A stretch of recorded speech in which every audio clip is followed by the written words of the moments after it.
नमस्कार,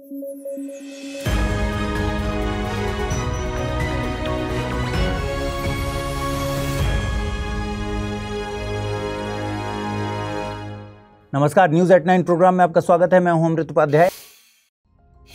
गुजरात के कच्छ जिले में स्थित गुनेरी गांव के 32.78 हेक्टेयर क्षेत्रफल को राज्य की पहली बायोडायवर्सिटी हेरिटेज साइट घोषित किया गया है। यह एक नेचुरल इनलैंड मैंग्रोव स्थल है। गुजरात सरकार ने इस घोषणा के बाद क्षेत्र की जैव विविधता के संरक्षण और संवर्धन के लिए एक प्रबंधन योजना बनाने का निर्णय लिया है। यह मैंग्रोव स्थल अरब सागर से 45 किलोमीटर दूर और कोरी क्रीक से 4 किलोमीटर दूर स्थित है, जहां समुद्री जल नहीं आता। यह स्थल भारत में इनलैंड मैंग्रोव का आखिरी बचा हुआ उदाहरण है। यह दुर्लभ है और दुनिया भर में इसे सिर्फ 8 स्थानों पर पाया गया है। इसके संरक्षण के लिए स्थानीय लोगों और वन अधिकारियों को प्रशिक्षण दिया जाएगा।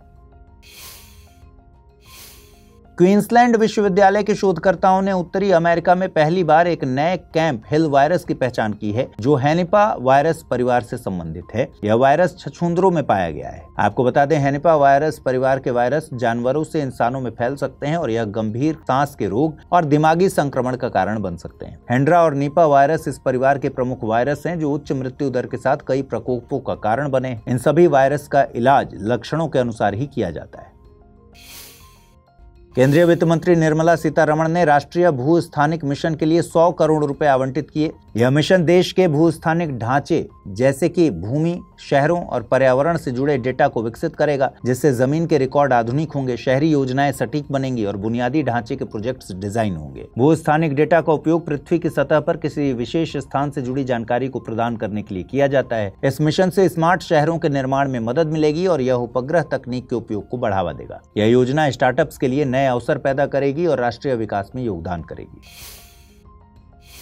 रक्षा अनुसंधान और विकास संगठन यानी डीआरडीओ ने ओडिशा के चांदीपुर से very short range air defence system के 3 सफल उड़ान परीक्षण किए। इन परीक्षणों में मिसाइलों ने कम ऊंचाई पर उड़ते हुए हाई स्पीड लक्ष्यों को पूरी तरह से नष्ट कर दिया, जो लो टेम्परेचर वाले ड्रोन की नकल कर रहे थे। यह एक चौथी पीढ़ी का miniature man portable air defence system है, जिसे डीआरडीओ के रिसर्च सेंटर इमारत ने स्वदेशी रूप से विकसित किया है। यह मिसाइल भारतीय सेना, नौसेना और वायुसेना की जरूरतों को पूरा करने में सक्षम है। भारतीय मूल की अमेरिकी व्यवसायी और संगीतकार चंद्रिका टंडन ने त्रिवेणी एल्बम के लिए 67वें ग्रैमी अवार्ड्स में बेस्ट न्यू एज एम्बिएंट या चैंट एल्बम श्रेणी में अवार्ड जीता। त्रिवेणी एल्बम प्राचीन वैदिक मंत्रों और वैश्विक संगीत का मिश्रण है, जो कि साउथ अफ्रीकी फ्लूटिस्ट वाउटर केलरमैन और जापानी सेलिस्ट एरू मात्सुमोटो के साथ मिलकर बनाई गई। चंद्रिका टंडन ने पहले भी संगीत में अपनी उपलब्धियों के लिए ग्रैमी नॉमिनेशन प्राप्त किया था। इसके अलावा उन्होंने कई प्रमुख व्यापारिक सफलताएं भी हासिल की हैं और समाज सेवा में उन्होंने योगदान भी दिया है। विश्व कैंसर दिवस हर साल 4 फरवरी को मनाया जाता है। इसका मकसद कैंसर के प्रति लोगों को जागरूक करना, इसकी रोकथाम, समय पर पहचान, बेहतर इलाज और देखभाल की सुविधाओं को बढ़ावा देना है। इसकी थीम यूनाइटेड बाय यूनिक रखी गई है, जो हर मरीज की अलग अलग जरूरतों के अनुसार व्यक्तिगत देखभाल पर जोर देती है। ये थीम अगले 3 वर्षों के लिए है, न कि वर्तमान वर्ष के लिए। यह दिवस union for international cancer control द्वारा संचालित होता है, जो कि कैंसर के खिलाफ वैश्विक लक्ष्यों को पूरा करने के लिए काम करता है। इसे पहली बार 4 फरवरी 2000 को पेरिस में हुए विश्व कैंसर शिखर सम्मेलन में शुरू किया गया था। इसका लक्ष्य दुनिया भर में कैंसर से लड़ने की कोशिशों को एकजुट करना है। टेक्सास विश्वविद्यालय के शोध के अनुसार अलास्का के टुंड्रा से समुद्र में बहने वाला भूजल गर्मियों में प्रतिदिन 230 टन ऑर्गेनिक कार्बन छोड़ता है।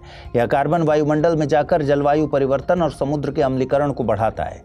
दरअसल पर्माफ्रॉस्ट के पिघलने से भूजल प्रवाह बढ़ रहा है, जो कि मिट्टी में जमा कार्बन को समुद्र तक पहुंचाता है।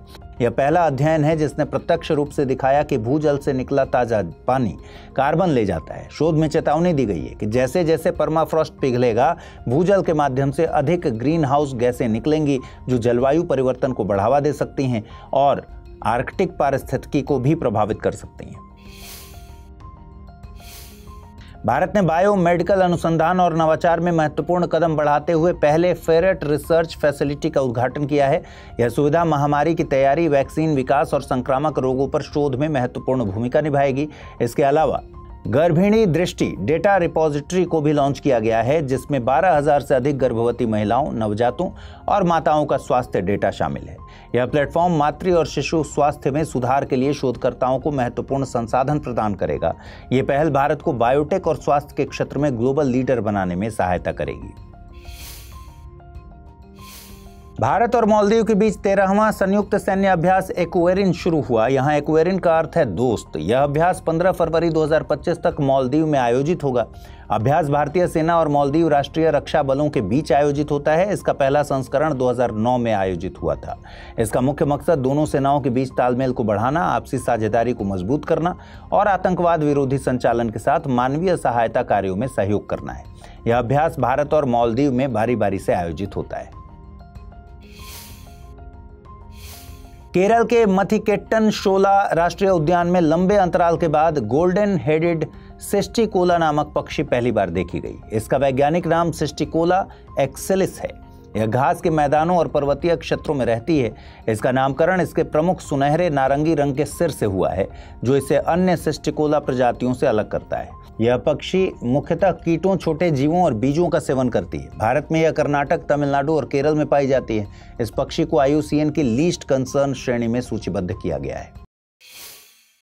अनकापल्ली जिले के एक गांव के आदिवासी परिवारों ने स्वतंत्रता के बाद पहली बार इलेक्ट्रिसिटी आने पर ढिमसा नृत्य के साथ खुशी मनाई। ढिमसा आंध्र प्रदेश के बगता, वाल्मीकि, पुराजा जैसे आदिवासी समुदायों का लोकप्रिय नृत्य है, जो उनकी एकता और सांस्कृतिक विरासत को दर्शाता है। यह नृत्य पौराणिक कथाओं, लोक कथाओं और विवाहित जीवन जैसे विषयों पर आधारित होता है। इसमें पुरुष ढप्पू, तुडुमु, मोरी जैसे वाद्य यंत्र बजाते हैं। यह त्योहारों, शादियों और धार्मिक अवसरों पर किया जाता है। इसमें पुरुष महिलाएं एक साथ नृत्य करते हैं और ये नृत्य आदिवासियों की परंपरा को जीवित रखता है। भारत का पहला सफेद बाघ प्रजनन केंद्र मध्य प्रदेश के रीवा जिले में स्थापित किया जाएगा। केंद्रीय चिड़ियाघर प्राधिकरण ने इस प्रस्ताव को मंजूरी दे दी है। रीवा जिले को सफेद बाघों का घर माना जाता है। यह परियोजना 2011 में केंद्र सरकार से सैद्धांतिक मंजूरी प्राप्त कर चुकी थी। मध्य प्रदेश के रीवा जिले के गोविंदगढ़ में यह प्रजनन केंद्र बनेगा, जिससे वन्य जीव पर्यटन को बढ़ावा मिलेगा और स्थानीय लोगों को रोजगार मिलेगा। यह केंद्र सफेद बाघों की सुरक्षा और उनकी संख्या में वृद्धि को सुनिश्चित करेगा और यह मुकुंदपुर स्थित महाराजा मार्तंड सिंह जुदेव सफारी का हिस्सा होगा।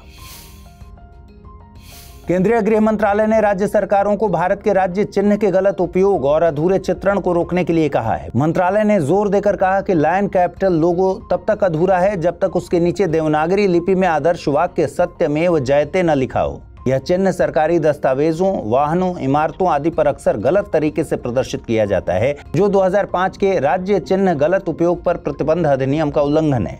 राज्य चिन्ह अशोक के सारनाथ स्तंभ से लिया गया है, जिसमें 3 शेर, धर्मचक्र, बैल और घोड़ा दिखाए गए हैं। मंत्रालय ने यह भी कहा कि केवल अधिकृत व्यक्ति या संस्थाएं ही इसका उपयोग कर सकते हैं।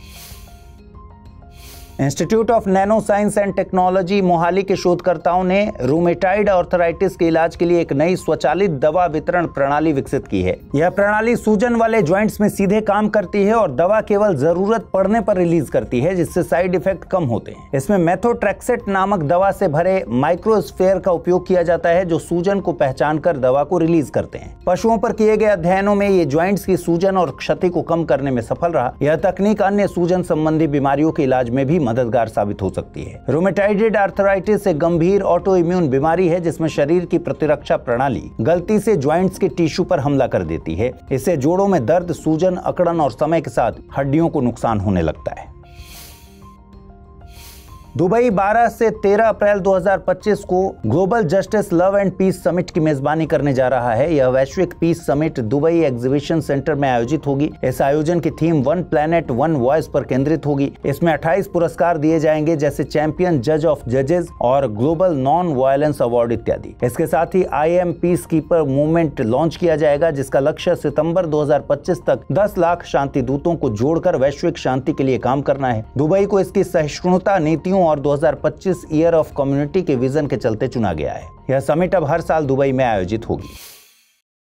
केंद्र सरकार ने जल और मिट्टी के संरक्षण के बारे में जागरूकता बढ़ाने के लिए 5 फरवरी को वाटरशेड यात्रा अभियान शुरू किया। केंद्रीय ग्रामीण विकास मंत्री शिवराज सिंह चौहान ने इसकी शुरुआत की। इसका मकसद पीएम कृषि सिंचाई योजना के तहत चल रही वाटरशेड परियोजनाओं के बारे में लोगों को जागरूक करना है। इस अभियान को जल लाए धन धान्य थीम के साथ शुरू किया गया।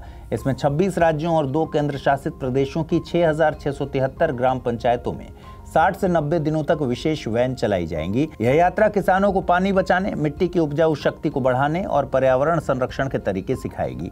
साथ ही यह प्राकृतिक संसाधनों के सही प्रबंधन से कृषि और आजीविका सुधारने पर भी ध्यान देगी। हाल ही में केरल की 8 साल की शासा फातिमा नाम की बच्ची के इलाज के दौरान ब्रुसेलोसिस से मौत हो गई। ब्रुसेलोसिस एक बैक्टीरियल संक्रमण है जो आमतौर पर बिना पॉस्चराइज्ड मिल्क को पीने से होता है। पॉस्चराइज्ड मिल्क वो होता है जिसे गर्म करके उसमें मौजूद हानिकारक बैक्टीरिया को मार दिया जाता है। यह बीमारी पशुओं जैसे कि गाय, भेड़, बकरी, कुत्ते, सूअर आदि से फैलती है। इसके लक्षणों में बुखार, कमजोरी, वजन का घटना शामिल है। इससे किसान, पशुओं के डॉक्टर्स और लैब कर्मी ज्यादा प्रभावित होते हैं। इसके इलाज में 45 दिनों तक डॉक्सीसाइक्लिन और 15 दिनों तक स्ट्रेप्टोमाइसिन दी जाती है। पशुओं का टीकाकरण और दूध का पॉस्चराइजेशन बचाव के महत्वपूर्ण उपाय हैं। चमन अरोड़ा को उनकी डोगरी पुस्तक एक होर अश्वत्थामा के लिए साहित्य अकादमी पुरस्कार 2024 से सम्मानित किया गया। यह पुरस्कार डोगरी साहित्य में उनके योगदान को मान्यता देता है। यह पुरस्कार 3 सदस्यीय जूरी डॉक्टर सुषमा रानी, डॉक्टर वीणा गुप्ता और डॉक्टर जितेंद्र उधमपुरी की सिफारिश पर दिया गया। पुरस्कार में एक कास्केट, उत्कीर्ण ताम्र पट्टिका और 1 लाख रुपए शामिल हैं। चूंकि चमन अरोड़ा अब इस दुनिया में नहीं है, इसलिए ये सम्मान 8 मार्च 2025 को नई दिल्ली में उनके परिवार के सदस्य या नामांकित व्यक्ति को दिया जाएगा। IIT मद्रास ने BCGA यानी Bharat cancer genome Atlas launch किया है। यह भारत का पहला कैंसर जीनोम डेटाबेस है। इसमें 480 ब्रेस्ट कैंसर रोगियों के 960 जीनोम अनुक्रमण डेटा शामिल हैं। यह भारत में कैंसर की पहचान और इलाज में मदद करेगा। यह प्रोजेक्ट 2020 में शुरू हुआ और इसे Karkinos health care, Chennai breast clinic और cancer research and relief trust ने साथ मिलकर पूरा किया। BCGA से व्यक्तिगत चिकित्सा, पर्सनलाइज्ड मेडिसिन को बढ़ावा मिलेगा, जिससे मरीजों का इलाज उनके आनुवंशिक डेटा के आधार पर किया जा सकेगा। यह भारत के स्वास्थ्य क्षेत्र के लिए एक महत्वपूर्ण कदम है।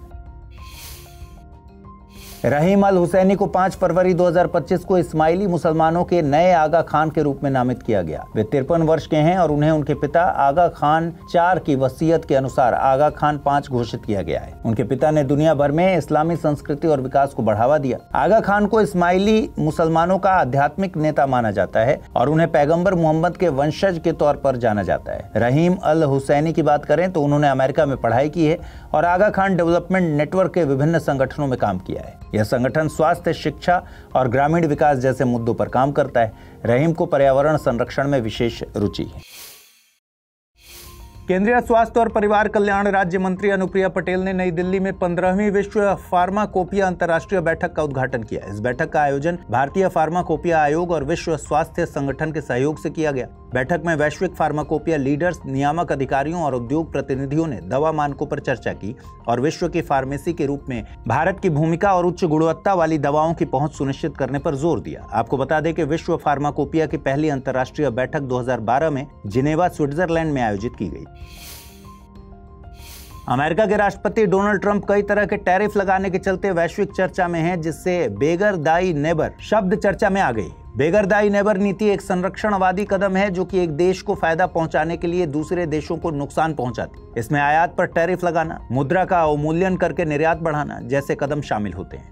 एडम स्मिथ ने 1776 में अपनी किताब द वेल्थ ऑफ नेशंस में इन नीतियों की आलोचना की थी, क्योंकि ये एक देश को लाभ पहुंचाने के लिए अन्य देशों को नुकसान पहुंचाती है। जबकि इस नीति के समर्थकों का मानना है कि ये नीतियां घरेलू उद्योगों और रोजगार को बचाती हैं, खासकर राष्ट्रीय सुरक्षा और नए उद्योगों को। हाशिमपुरा नरसंहार के दोषियों ने हाल ही में दिल्ली हाई कोर्ट में फरलो के नियम के खिलाफ याचिका दायर की।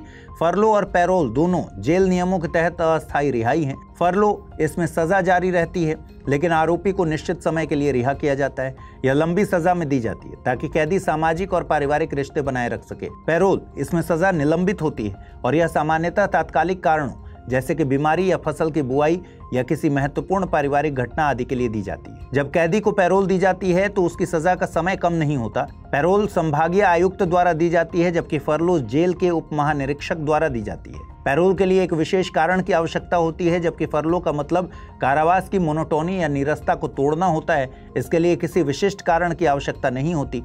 पैरोल कई बार दी जा सकती है, जबकि फरलो के मामले में सीमाएं होती हैं। न्यूजीलैंड के माउंट तारानाकी को हाल ही में मानव का दर्जा दिया गया है। यह देश का तीसरा नेचुरल प्लेस है जिसे इस प्रकार का अधिकार मिला है। यह पर्वत एगमोंट नेशनल पार्क में स्थित है और इसे माउंट एगमोंट और माउंट तारानाकी दोनों नामों से जाना जाता है। यह एक सक्रिय स्ट्रेटोवोल्केनो है जो कि राख और लावा की परतों से बना है और दुनिया के सबसे सटीक आकार के ज्वालामुखी शंकुओं में से एक है। यह न्यूजीलैंड के उत्तरी द्वीप में स्थित है और इसकी ऊंचाई लगभग 8,261 फीट है। माउंट तारानाकी को माओरी लोग अपने पूर्वजों के रूप में मानते हैं। केंद्र सरकार ने प्रोसेस्ड फूड प्रोडक्ट्स के भ्रामक विज्ञापनों को रोकने के लिए एक 19 सदस्यीय समिति गठित की है, जिसका नेतृत्व केंद्रीय मंत्री चिराग पासवान करेंगे। इसमें स्वास्थ्य, उपभोक्ता मामले जैसे मंत्रालयों और उद्योग प्रतिनिधियों को शामिल किया गया है। यह समिति उपभोक्ताओं को सही जानकारी देने, नैतिक विज्ञापन प्रथाओं को बढ़ावा देने और मौजूदा विज्ञापनों तथा लेबलों की जांच कर नए दिशा निर्देश बनाएगी। खाद्य प्रसंस्करण क्षेत्र ने हाल के वर्षों में तेजी से वृद्धि की है। पिछले 8 सालों में इस क्षेत्र ने 5.35% की वार्षिक वृद्धि दर्ज की और 20 लाख से अधिक लोगों को रोजगार दिया। यह क्षेत्र कृषि और विनिर्माण क्षेत्र में महत्वपूर्ण योगदान दे रहा है। OpenAI ने अपने AI चैटबॉट चैट GPT को बिना लॉगिन किए रियल टाइम वेब सर्च के लिए उपलब्ध कराया है। अब कोई भी उपयोगकर्ता chatgpt.com पर जाकर लेटेस्ट न्यूज, जानकारी आदि सीधे खोज सकता है। हालांकि स्मार्ट रिस्पॉन्स, फाइल अपलोड या इमेज बनाने जैसे एडवांस फीचर्स के लिए अकाउंट लॉगिन जरूरी होगा। इसके अलावा OpenAI ने डीप रिसर्च नामक एक प्रीमियम संस्करण भी पेश किया, जो इंटरनेट से टेक्स्ट, इमेज और PDF डेटा का विश्लेषण करके रिसर्च एनालिस्ट जैसी रिपोर्ट तैयार कर सकता है। फिलहाल डीप रिसर्च सीमित उपयोगकर्ताओं के लिए प्रीमियम सुविधा है। तो आज इस बुलेटिन में इतना ही। ख्याल रखिए अपना, ठीक से पढ़ाई कीजिए। अगर आप इस बुलेटिन की PDF हासिल करना चाहते हैं, अमृत उपाध्याय 007 टेलीग्राम चैनल है जिस पर इसकी PDF रोजाना मिलती है। आज जो सवाल मैंने पूछे हैं उनके सही जवाब भी कमेंट सेक्शन में जरूर दीजिएगा। नमस्कार।